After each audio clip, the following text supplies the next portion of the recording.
Hello student, कैसे हो आप सब। उम्मीद करता हूँ आप सब अच्छे होंगे। लास्ट वीडियो में बेटा हमने एलसी ऑसिलेशन पे टॉपिक अपना छोड़ा था। एलसी ऑसिलेशन कंप्लीट नहीं हुआ था। हमने थ्योरेटिकली उसको प्रूव किया था कि how can we say that the current oscillate into L and C circuit. तो हमने थ्योरेटिकली पढ़ा, उसमें जो लॉजिक्स थे हमने पीछे वाले क्लासेस में पढ़े थे, वो लॉजिक्स अप्लाई किए। अब मैथमेटिकली अगर हम इक्वेशन करें या मैथमेटिकली इसके ऊपर ट्रीटमेंट करें कि how can we say that कि current oscillate into the LC circuit, how can we prove that it's that statement mathematically, कि भाई ऑसिलेशन करता मैथमेटिकली हम कैसे प्रूव करेंगे इस स्टेटमेंट को। देखो सिंपल सी बात है, सिंपल जो हमने पढ़े हैं ना बेटा, उन लॉजिक्स के साथ आगे बढ़ते हैं। क्या क्या पढ़ा है आपने एल के लिए और सी के लिए। जब हम एल और सी अप्लाई करते हैं सर्किट के अंदर, एल और सी जब हम अप्लाई करते हैं तो एल के लिए क्या इक्वेशन क्रिएट होती है, EMF in L. L means inductor. Inductor के अंदर कितना ईएमएफ जनरेट हो जाता है, minus L D by D T हो जाता है कि नहीं हो जाता है। ठीक है, माइनस एल क्यों लगा वो आपको पता ही है। अच्छा, ईएमएफ इन सी, सी के लिए क्या लिख सकते हो आप, इसको आप मान लो ई रखो या वी रखो, ई इज इक्वल टू क्यों बाई सी रख सकते हैं ना हम। दोनों का सम पूरे सर्किट में क्या लेंगे हम, नेट जीरो लेके चलेंगे। तो नेट जीरो लेके चलो भाई, minus of L D I by D T plus Q by C is equal to zero. Minus of L D I by D T plus Q by C is equal to zero. Net हम इसलिए ले रहे हैं क्योंकि हम external कोई भी voltage नहीं दे रहे हैं, तो नेट हमारा आउटपुट या इनपुट कितना कह रहे हैं हम, जीरो। तो चलिए इस इक्वेशन को क्या मैं ये लिख सकता हूं भाई, Q by C sorry L D I by D T minus Q by C is equal to zero. लिख सकते हैं ऐसा, ठीक है। इसको बना लो आप इक्वेशन फर्स्ट इक्वेशन होगी। Now we know that initially, देखो भाई इनिशियली जब आपने लास्ट लेक्चर अटेंड किया था तो उस लास्ट लेक्चर में कैपेसिटर को हमने इनिशियली क्या लिया था, full charge. Capacitor full charge था, तो जो कैपेसिटर का चार्ज है टाइम के अकॉर्डिंग वो चार्ज घटता चला जाएगा। घटेगा तो क्या मैं करंट को ये लिख सकता हूं minus of D Q by D T. यहाँ पे माइनस क्यों लिखा है, क्योंकि चार्ज ऑफ कैपेसिटर है वो डिक्रीज हो रहा है। चार्ज है जो वो डिस्चार्ज हो रहा है किसमें, कैपेसिटर में। ठीक है, कैपेसिटर आपका डिस्चार्ज हो रहा था, तो आई को क्या लिख सकते हैं, minus of D Q by D T. क्या मैं ये आई की वैल्यू यहाँ पे ऑपरेट कर सकता हूँ भाई इक्वेशन इसमें फर्स्ट में। तो आई की वैल्यू इक्वेशन फर्स्ट में ऑपरेट करो तो क्या बन जाएगा, देखो using value of I in equation first.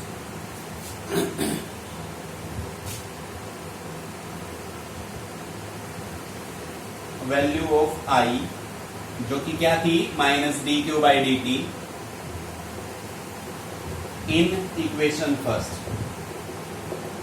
Equation क्या थी भाई, L D by D T of I की वैल्यू रख रहा हूं मैं minus D Q by D T minus Q by C is equal to zero. ये था, ऑपरेट कर दिया हमने। देखो डी आपका जो है वो डबल डेरिवेटिव बन जाएगा। डबल डेरिवेटिव इक्वेशन आप लिख सकते हो D square I sorry D square Q by D T square minus Q by C is equal to zero. ये बन गई इक्वेशन। इस इक्वेशन को हम क्या लिख सकते हैं, आप देखो सिंपल है, माइनस को खत्म कर दो पूरी इक्वेशन से। माइनस खत्म कर दिया तो ये क्या हो गया, D square Q by D T square plus Q by C is equal to zero. इस इक्वेशन को हम लिख सकते हैं D square Q by D T square plus 1 by L C into Q is equal to zero. 1 लिखा है मैंने साथ में, क्योंकि 1 बाई एल सी क्या होता है अब आपको क्लियर हो गया, ओमेगा स्क्वायर आया था। तो 1 बाई एल सी क्या आया था भाई, ओमेगा स्क्वायर। तो देखो अभी इधर मैं लिख रहा हूं, तो D square Q by D T square is equal sorry plus omega square Q is equal to zero.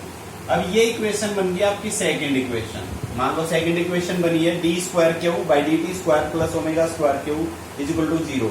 ये आपकी क्या है, डबल डेरिवेटिव इक्वेशन है।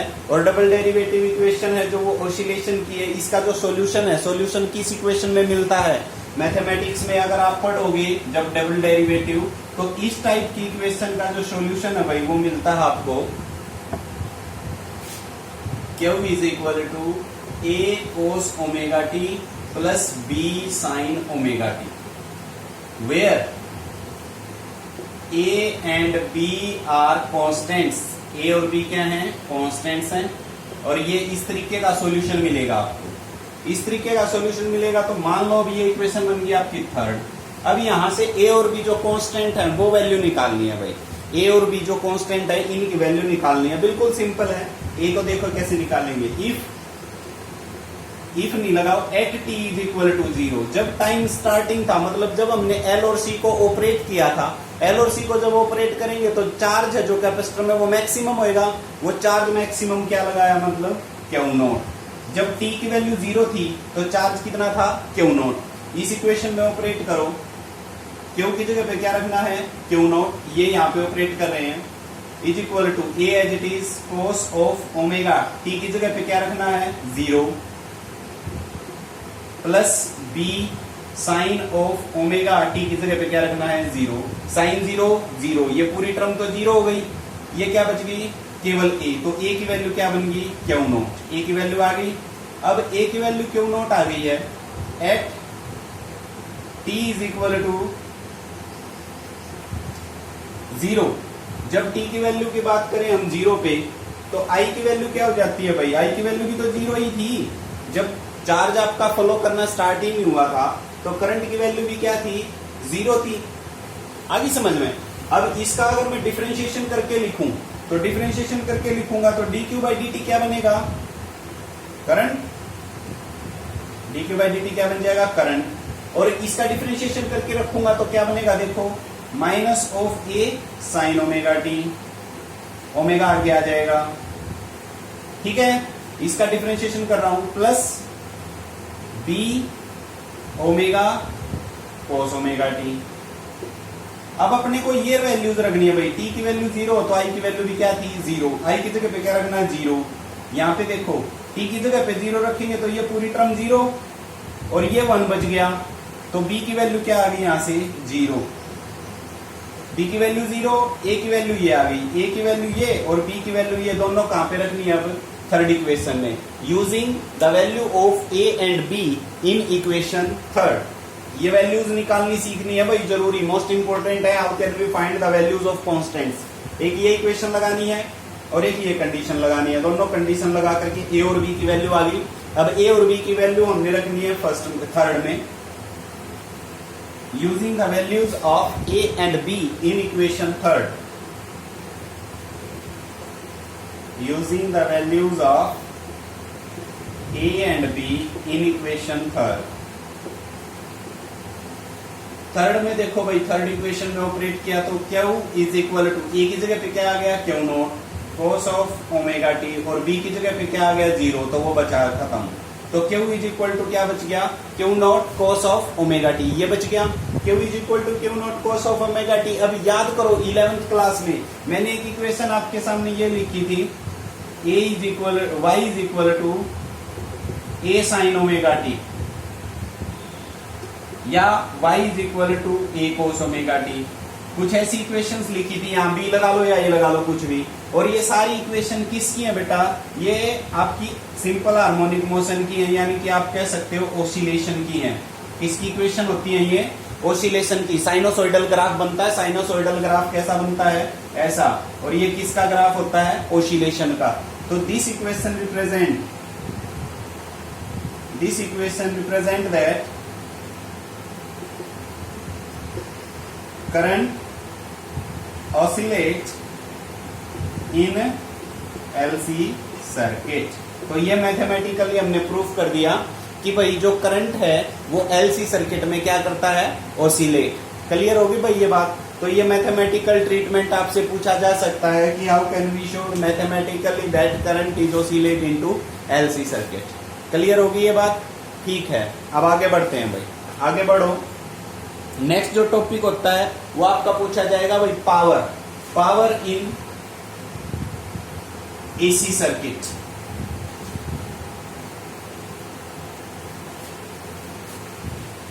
देखो जल्दी से इसको भी, power in AC circuit. Generally हम पढ़ते हैं भाई पावर इज इक्वल टू क्या होता है dw बाई dt, और पावर को हम क्या लिख सकते हैं e into I, where e को आप क्या लिख सकते हो e naught sine of omega T, और I को लिख लिया I naught sine of omega T plus five. मान लो इन दोनों में फेज डिफरेंस कितना भाई फाइव का, करंट और EMF में फेज डिफरेंस कितना लिया है फाइव का। क्यों? क्योंकि अभी मैं AC सर्किट बोल रहा हूं, AC सर्किट में क्या हो सकता है भाई, इंडक्टर भी हो सकता है, क्या हो सकता है कैपेसिटर भी हो सकता है, क्या हो सकता है रजिस्टर भी हो सकता है। तो रजिस्टर में तो फेज डिफरेंस 0 था, इंडक्टर में आपका फेज डिफरेंस 90 पीछे था, और कैपेसिटर में 90 आगे चला गया था। तो इसका मतलब अभी हम श्योर नहीं है, ना तो हमें कंपोनेंट पता और ना ही फेज का पता, तो इसलिए मैंने फेज क्या लिया है फाइव लिया है, क्योंकि हमारे को कंपोनेंट्स नहीं पता है। तो यूजिंग दीज वैल्यूज अब पावर को देखो dw इक्वेशन में लिख सकता हूं, e की जगह पे क्या रख दिया मैंने e naught sine of omega T, I की जगह पे क्या रखा I naught sine of omega T plus five, और इनटू dt, ये dt उधर मल्टीप्लाई हो गया भाई dt, क्योंकि इस इक्वेशन को आप ऐसे भी तो लिख सकते हो, ठीक है। Power is equal to this, तो अभी मैं पावर को यहां से हटा देता हूं, dw is equal to e into I into dt चल पड़ा, e की जगह पे e की वैल्यू, I की जगह पे I की वैल्यू, और dt as it is. Clear होगी बात ये? ठीक है। अब सिंपली मैथमेटिक्स है बेटा, और कुछ नहीं है, इसमें सुनते चले जाओ। dw इज इक्वल टू, इस इक्वेशन को हम लिख सकते हैं e naught I naught sine of omega T. अब देखो ये आइडेंटिटी ओपन कर रहा हूं मैं साइन ए प्लस बी की, sine A cos B plus cos A sine B into D. ठीक होगी बात? चलिए इस इक्वेशन को आप लिख सकते हो dw is equal to E naught I naught into sine के अंदर मल्टीप्लाई करूंगा एक बार इस टर्म के साथ और एक बार इस टर्म के साथ हो जाएगी। चलिए sine sine sine square omega T cos five plus sine omega T cos omega T sine five और इंटू डी टी। समझ में आ रहा है? बिल्कुल ठीक है। अच्छा अब आइडेंटिटी यूज करेंगे इसमें कुछ, तो dw is equal to E naught I naught into sine square omega T किसके बराबर होता है 1 minus cos of 2 omega T by 2। इसकी जगह पे ये लिख लिया into cos five as it is, plus ये दोनों देखो भाई यहां से एक आइडेंटिटी बनेगी, आपने पढ़ी हो तो बेटा 2 साइन ए कोस बी कोस ए किसके बराबर होता है साइन ऑफ 2 ए बाई 2 के, साइन ऑफ 2 ए बाय 2 के।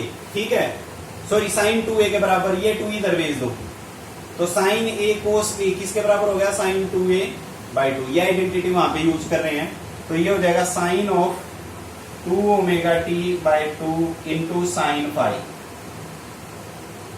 और सारे के बाहर है भाई डी टी, सारे के बाहर क्या है डी टी। ठीक है, अब देखो ये इसके नीचे भी 2 आ गया, इसके नीचे भी 2, ये 2 यहां से हटा करके बाहर लगा दो।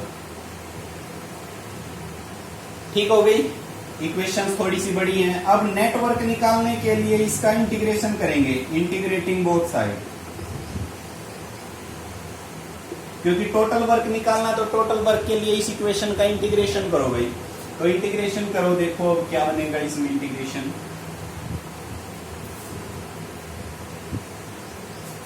Integral of dw is equal to integral of E naught I naught by 2, ये तो बाहर लगा लो इंटीग्रल से, E naught I naught by 2 integral से बाहर। इंटीग्रेशन अब देखो कितने बच गई, यहां पे बड़ी ब्रैकेट लगा दी। पहला इंटीग्रेशन तो 1 इंटू कोस यानी कि कोस 5 dt minus integration cos of 2 omega T cos 5 dt plus integral of, चलो आगे लिख लेता हूं, इसको रफ कर देता हूं इधर वाले को, अभी इन आइडेंटिटीज की यूज है नहीं जरूरत। तो प्लस तीसरा देखो भाई, तीसरा क्या आया, ये तो 2 लिख लिया मल्टीप्लाई करके, तीसरा है integral of sine of 2 omega T sine 5 dt। बस ये बात हो गई खत्म, 3 इंटीग्रेशन आ गए। अब यहां से तो w बच गया E naught I naught by 2। अब आपने अगर आरएमएस वैल्यू और मीन वैल्यू में इंटीग्रेशन कर रखे तो यहां पे मैं डायरेक्ट यूज करूंगा उनके। देखो cos फाई तो बाहर आ गया क्योंकि ये टाइम का फंक्शन है ही नहीं, तो कांस्टेंट। dt का क्या बच गया, केवल t। dt का क्या बच गया, केवल t माइनस ये cos फाई बार, cos 2 ओमेगा t का भी 0 और sin 2 ओमेगा t का भी, इन दोनों का इंटीग्रेशन क्या बन जाता है, 0। करके देख लेना। और पीछे वाले जो मीन वैल्यू और आरएमएस वैल्यूज हैं उनमें हमने निकाल रखे बेटा, ये इनकी वैल्यू 0 हो जाएगी। 0 हो जाएगी तो आपके पास इक्वेशन क्या बच गई, बस सिंपल सी बात रह गई। अब w is equal to E naught I naught T cos of phi by 2। इस t को इधर भेज दो तो w by T, work by time क्या होता है भाई, वर्क बाय टाइम क्या होता है, पावर। तो ये इक्वेशन क्या बन गई, power is equal to E naught I naught cos phi. देखो अब नीचे वाला जो 2 है ना, इस नीचे वाले 2 को क्या मैं ऐसे लिख सकता हूं, रूट ऑफ टू। बिल्कुल लिख सकते हैं। तो ये क्या बन गया अपने पास, power is equal to what is this, this is the RMS value of voltage IEV और this is the RMS value of current IV and into cos phi. तो ये पावर आ जाएगी भाई, power dissipate into AC circuit. ठीक है बेटा, clear. तो ये डेरिवेशंस करो पावर का और LC ऑसिलेशन का। तो इस वीडियो में हमने ये 2 डेरिवेशन करने थे। उम्मीद करता हूं आपको कुछ क्लियर हुआ होगा। Thank you, have a nice day.